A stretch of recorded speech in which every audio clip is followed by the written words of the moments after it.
साथियों, इस बार लाल किले से मैंने कहा है कि विकसित भारत के निर्माण के लिए नेशनल कैरेक्टर, राष्ट्रीय चरित्र को सशक्त करना होगा। हम जो भी करें वो विश्व में श्रेष्ठ हो, हमारे स्टैंडर्ड दुनिया फॉलो करे, हमारी manufacturing zero effect zero defect के सिद्धांत पर हो। एक्सपोर्ट ओरिएंटेड मैन्युफैक्चरिंग कैसे बढ़े, हमें अब इस पर फोकस करना है। केंद्र सरकार ने पीएलआई जैसा एक महत्वाकांक्षी अभियान चलाया है। इसमें क्रिटिकल सेक्टर्स के लिए एक इकोसिस्टम बनाने का संकल्प स्पष्ट दिखता है। इसमें आप जैसे साथियों की भी बहुत बड़ी भूमिका है। ये लोकल सप्लाई चेन को, हमारे एमएसएमईज को मजबूत करने का समय है, उस पर निवेश करने का समय है। हमें भारत में ऐसी सप्लाई चेन विकसित करनी है कि हम दूसरे देशों पर कम से कम निर्भर हो। हमें उस पुरानी मानसिकता से भी बाहर आना है कि फलां जगह कोई चीज कम कीमत में उपलब्ध है तो वहीं से इंपोर्ट कर दो। इसका बहुत बड़ा नुकसान हमने झेला है।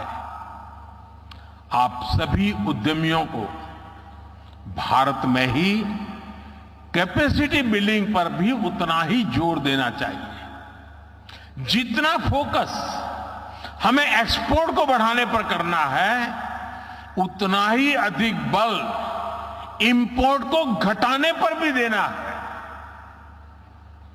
हम 15 लाख करोड़ रुपए का पेट्रोलियम प्रोडक्ट हर साल इंपोर्ट करते हैं।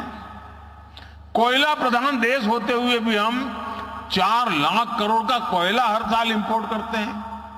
पिछले 10 वर्षों में देश में दलहन और तिलहन इसके इंपोर्ट को कम करने के लिए अनेक प्रयास हुए हैं, लेकिन आज भी देश को 15,000 करोड़ रुपए से ज्यादा की दालें बाहर से इंपोर्ट करनी पड़ रही है। अगर भारत दाल के मामले में आत्मनिर्भर होगा तो ये पैसा देश के ही किसानों के पास जाएगा। साथियों, आज हम न्यूट्रिशन के नाम पर, और मैं तो देखता हूं किसी भी मिडिल क्लास फैमिली के यहां भोजन के लिए चले जाइए, उसके डाइनिंग टेबल पे भांति भांति की चीजें पैकेट पड़े होते विदेशों से आए हुए, और वो पैकेज फूड का इतना फैशन बढ़ते हुए मैं देख रहा हूं।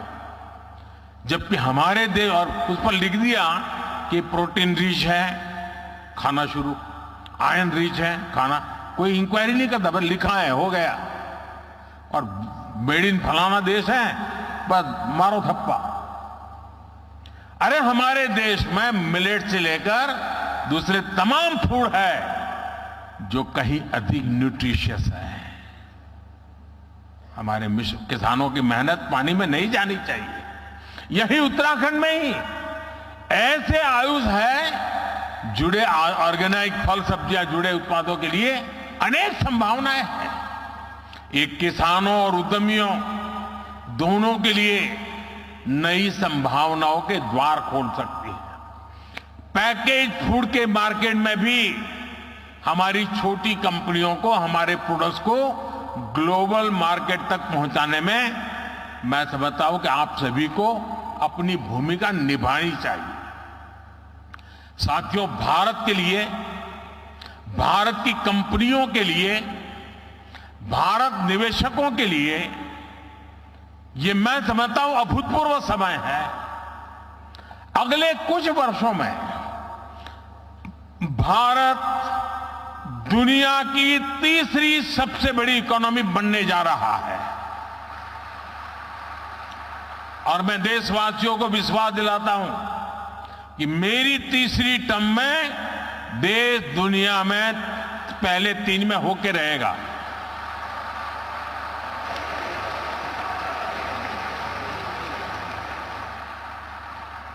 स्थिर सरकार, सपोर्टिव पॉलिसी सिस्टम, रिफॉर्म से ट्रांसफॉर्म की मानसिकता और विकसित होने का आत्मविश्वास, ऐसा संयोग पहली बार बना है। इसलिए मैं कहता हूं, यही समय है, सही समय है, ये भारत का समय है। मैं आपका आह्वान करूंगा, उत्तराखंड के साथ चलकर अपना भी विकास करिए और उत्तराखंड के विकास में भी सहयोगभागी जरूर बनिए। और मैं हमेशा कहता हूं, हमारे यहां सालों से एक कल्पना बनी हुई है, बोला जाता है कि पहाड़ की जवानी और पहाड़ का पानी पहाड़ के काम नहीं आता है।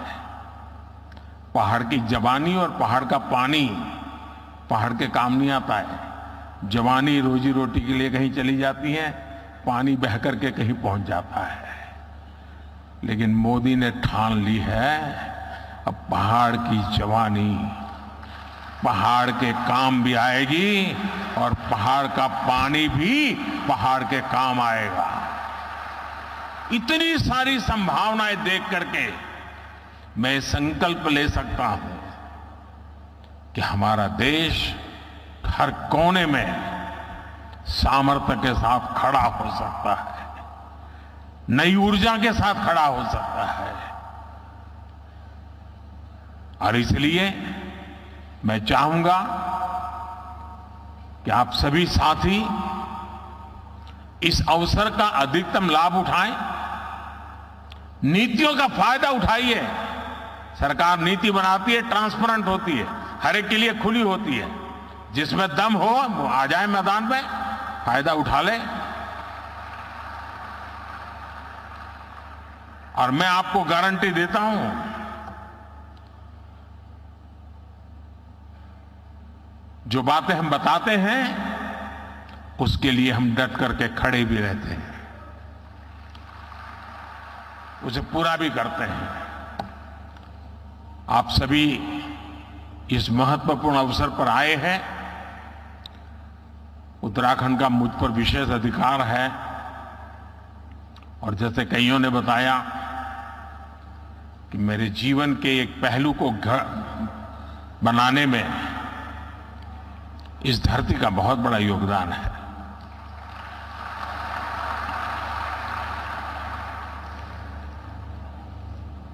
अगर उसे कुछ लौटाने का अवसर मिलता है तो उसका आनंद भी कुछ और होता है। और इसलिए मैं आपको निमंत्रित करता हूं, आइए इस पवित्र धरती की चरण माथे पर लेकर के चल पड़िए। आपकी विकास यात्रा में कभी कोई रुकावट नहीं आएगी। ये इस भूमि के आशीर्वाद है। बहुत बहुत धन्यवाद, बहुत बहुत शुभकामनाएं। बहुत बहुत धन्यवाद माननीय प्रधानमंत्री जी। आपका संकल्प, आपका विश्वास हम सभी को प्रोत्साहित करता है कि अपनी जिम्मेवारी को निभाते हुए हम भारत को विश्व की तीसरी बड़ी अर्थव्यवस्था बनाने में सहयोग दें। बहुत बहुत धन्यवाद प्रधानमंत्री जी। डिविनिटी और development, wed in India, Uttarakhand as destination investment और डेस्टिनेशन वेडिंग, युवाओं को प्रोत्साहित करने के लिए, महिलाओं को प्रोत्साहित करने के लिए, उनके हुनर से अवसर देते हुए उन्हें लखपति बनाने का जो आपका सपना संकल्प है, और इसके साथ साथ स्वाद और स्वास्थ्य भी मिलेट्स के साथ। धन्यवाद प्रधानमंत्री। तो सुन रहे थे आप प्रधानमंत्री को, जिन्होंने इन्वेस्टमेंट की बात कही कि उत्तराखंड में इन्वेस्टमेंट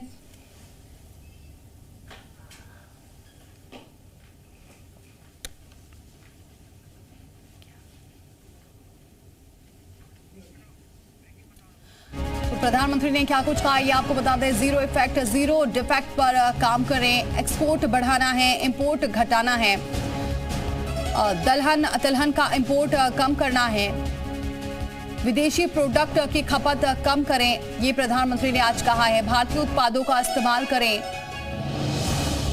विदेशों में मिट्टी के बर्तन की मांग है, इस बात का भी उन्होंने जिक्र किया। हमारे विश्वकर्मा भाई किसी से कम नहीं है।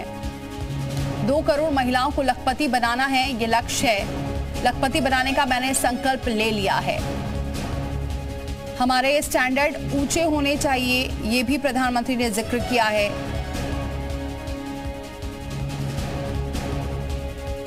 आज हम देश की सीमावर्ती गांव को लास्ट विलेज नहीं बल्कि देश के फर्स्ट विलेज के रूप में विकसित करने में जुटे हैं, ये भी प्रधानमंत्री ने कहा है।